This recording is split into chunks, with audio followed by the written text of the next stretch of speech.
Hi great people, welcome back to Insight with Pape Masa. I'm glad to have you back. So today we're crossing over to Namibia, and we're looking at some Namibian tribes that do offer sex to its guests. And we're talking about the Ovahimba and Ovazemba tribes of northern Namibia. I'm just trying to sound like a native.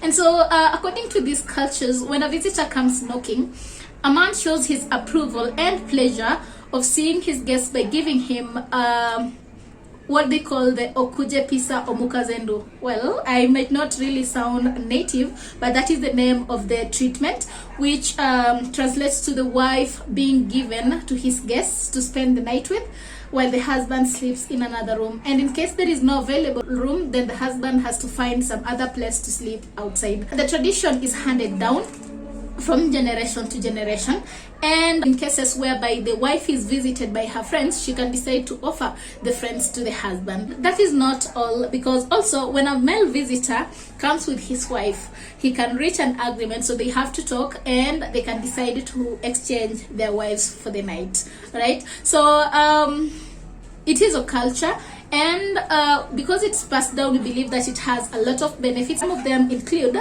it reduces jealousy amongst couples, maybe. It's also fosters relationship, because when you come to me and I offer you my, okay, in case of the husband, I offer you my wife, then it means that I really value our friendship and I'm up to strengthening it. Another one, it is an act of kindness. Also, it strengthens friendships, which is equivalent to fostering relationships. It also reduces instances of promiscuity.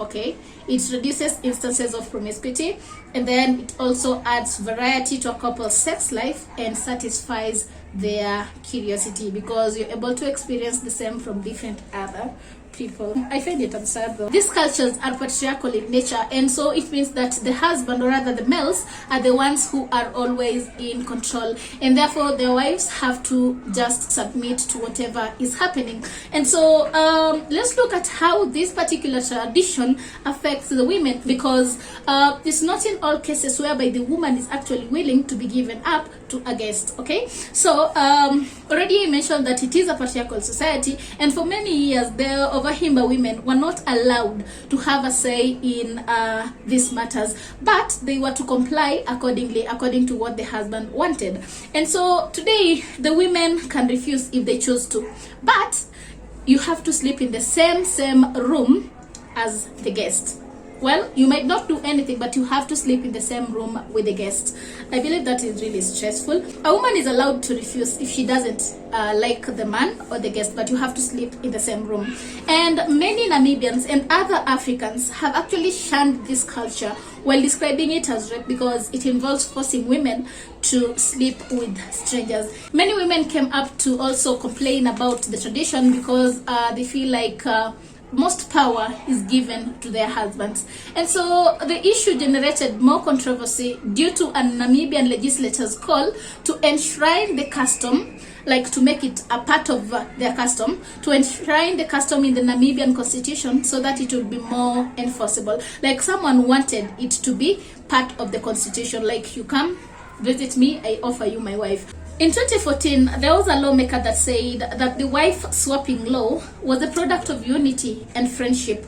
So to him, there was nothing wrong with friends deciding to swap their wives or their husbands, okay? And because of that statement that he made, it called to question the undignified treatment in which the rights of women were handed in traditional societies. And because of that, there have been several calls to this tradition, that this tradition should be stopped, because it's perceived as a heavily abusive and dangerous custom that puts more people at risk of contracting STIs, HIV/AIDS, amongst other sexually related diseases. So what do you think? Do you think it's a tradition that is good? Do you think it enhances friendship? Do you think the benefits really hold water, or do you think that it's just a tradition that was made by men out of because they have the power, and also because they have the say? So do tell me, get me in the comment section, tell me what you think about this particular tradition. Until next time, Pap says bye for now.